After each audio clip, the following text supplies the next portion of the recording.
guys, so I don't get to talk a lot to you guys just one-on-one because I usually have a lot of people around me chattering with me, so I thought I would just, I don't know, blather today. Also, I'm a little bit sick, so I have a bit of a scratchy throat, so if I if I sound a little off, that's why. So I just wanted to explain something about me. See, I'll admit it, I'm a bit of a gamer geek. I love video games, and I love Mario and Sonic and Final Fantasy and World of Warcraft and all of those different games, but see, I have a bit of a problem. When I was a kid, I think I was about 8, we got our first Nintendo. And as I was playing that Nintendo, we got Mario, the first one. And if you've ever seen the first world of Mario, the very first thing you have to do is you have to run along the screen, jump up, hit the little block, and then jump on the mushroom.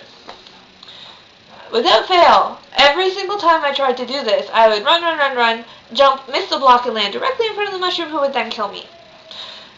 That was when we found out my hand-eye coordination isn't the greatest. So I just was like, blah, video games horrible, I don't like them. But my brother was really good at playing video games. He could beat so many games, just no problem. But as the games became more difficult, like Mario 1, not that hard. Mario 2, we never beat. Mario 3, a little bit more difficult. And as the games became more difficult, he would miss things, or he would get stuck, or whatever. And that was where I found out that my talent was actually watching video games, watching people play video games. And so my brother would play the video games, and then when he got stuck, I could be the one watching around the outside and whatever, and go, well, wait a minute, there was a ledge over there. Or what about, like, over there that looked like you could hit that, or whatever. And so I became the brains to his brawn, or whatever, because he could play the games and I would see things that he'd missed. So that worked out really well, and there were some cooperative games. So there was one game that we could play where you could use the two controllers, and one person could control back and forth, and the other person could do the trigger button. So I had the faster trigger finger, so we won by playing together, and so we really liked the cooperative games. And then we got the Sega Genesis, and, well, hello, Sonic. And so Sonic 2 was awesome because the programmers designed the games for people like us who got bored. Well, the one person got bored of getting beat all the time, and then they realized that, hey, the second player can control Tails, and not only control Tails, but can grab onto Sonic and fly him all sorts of places, and there's all these little secrets up top, and you can only find that if you worked cooperatively together, really, because you have to have somebody to actually jump Sonic into Tails' hands and stuff. So that was pretty cool. We really liked cooperative games like that, and so we did that. But you get bored of the little things. But anyway, so then we were introduced to role-playing games, and the first role-playing game we were ever introduced to was Shining Force 2 on the Sega Genesis. And all that I have to say is, out of all the role-playing games at that point in time, I personally feel that Shining Force and Shining Force 2 were the best out there as far as writing, as far as battle system, as far as gameplay. I mean, the fact that they had secret characters that you could only find if you went on this certain path. I think that you know, at that point in time, I honestly think Shining Force was better than Final Fantasy. But then Shining Force lost its funding, or whatever happened, and Final Fantasy became the big thing. And my brother and I didn't really see Final Fantasy. I think I was like 12 or 13 when I finally saw some Final Fantasy, and we saw like 10 minutes of Final Fantasy IV. And it was the saddest scene that I've ever seen in any video game. And that was where the walls were coming in and the two twins went out and turned into stone. And considering how old the game is, I don't think I'm really giving any spoilers away here. But so they turned into stone, and my brother and I actually started crying because it was the music was so touching, and I mean, they're little 8-bit pixels, but the text and everything with, you know, we're sacrificing ourselves for you, oh whoa, and emo, but it was really a huge thing for us. So we kind of, because of our reaction, my parents didn't get us any Final Fantasy games for a long time. But so, then we played Shining Force, and we played through a lot of different games on the Sega Genesis, and it was a lot of fun.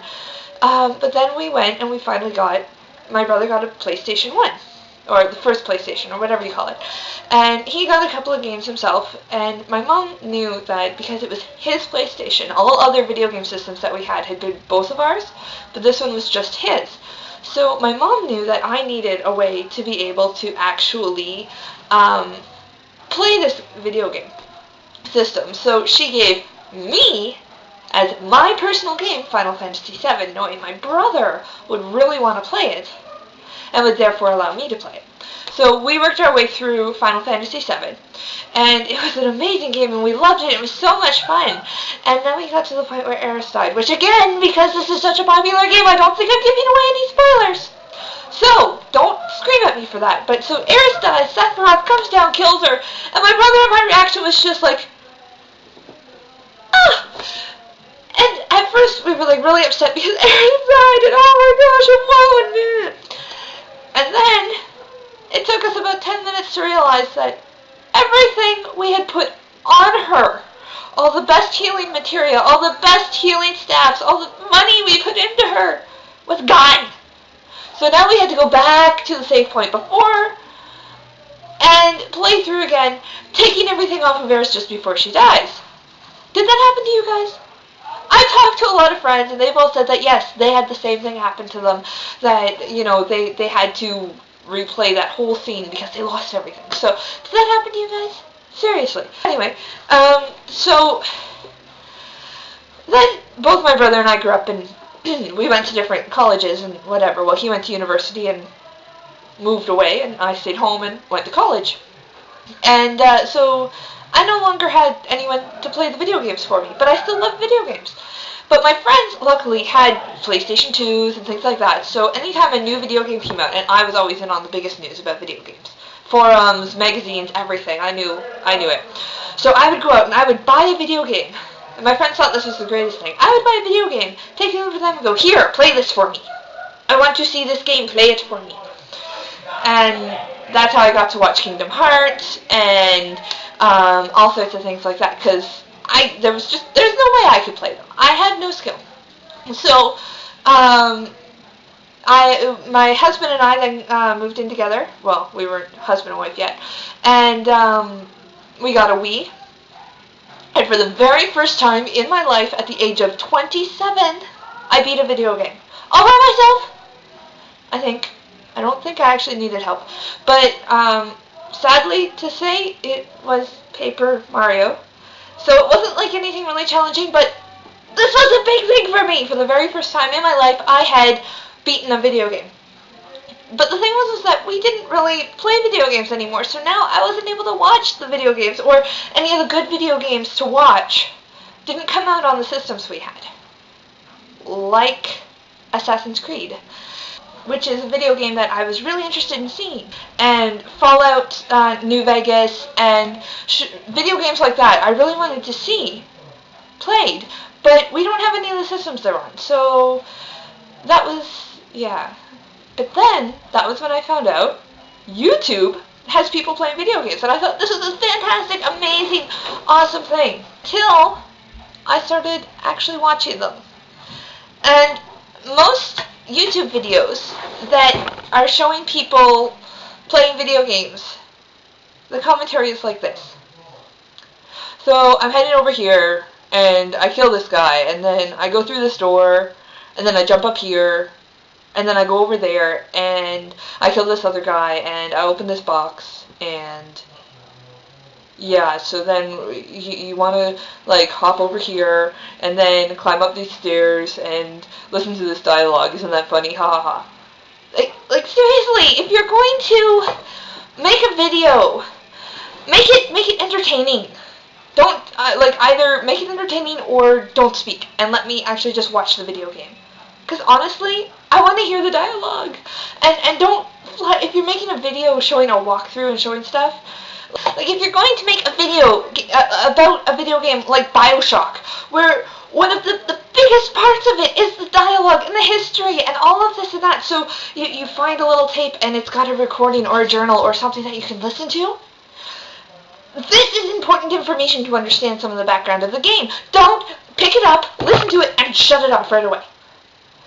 Your viewers are missing half of the game. So, yes, I understand. Pick up the game and play it yourself. And you know what? I do. I try to pick up some games, and I try to play them. But see the beginning of this video where I say I suck at playing video games. So, finally, as I'm going through, I was watching the Vlogbrothers because I have an obscene amount of subscriptions. I am subscribed to over 150 channels, and I watch most of the videos. I'm crazy. But Hank said that he had Assassin's Creed Brotherhood, and he was going to play this game and let us watch him. So this was cool, and I logged onto there and I watched that one, and Hank is actually entertaining. Hank plays video games like my friends and my brother play video games. They chatter, they talk, they, make fun of the game, whatever. And Hank was linked to Toby. And Toby was just as awesome. So finally I can watch my video games again and be entertained and listen to the dialogue and see these things that, I can't because I don't have the systems, and I don't have $300 extra sitting around to spend on an Xbox 360 or whatever. So I'm so excited, and on the end of this, the thing that I wanted to really say, and the reason why I'm saying this whole thing, is I want to apologize to Hank and to Toby, because one of the big things about me watching video games is I tell people what they need to do. Go over here, oh look at that, that's probably something you need, and I find myself doing that a lot, and screaming at the screen, and so far I've been able to resist from posting my opinions on their channels, but I don't think I'm going to be able to resist much longer. It is too much in me to converse with the people, and so I apologize ahead of time if you happen to see any posts from me going, "Ah, how did you miss that?" It's just kind of what I do.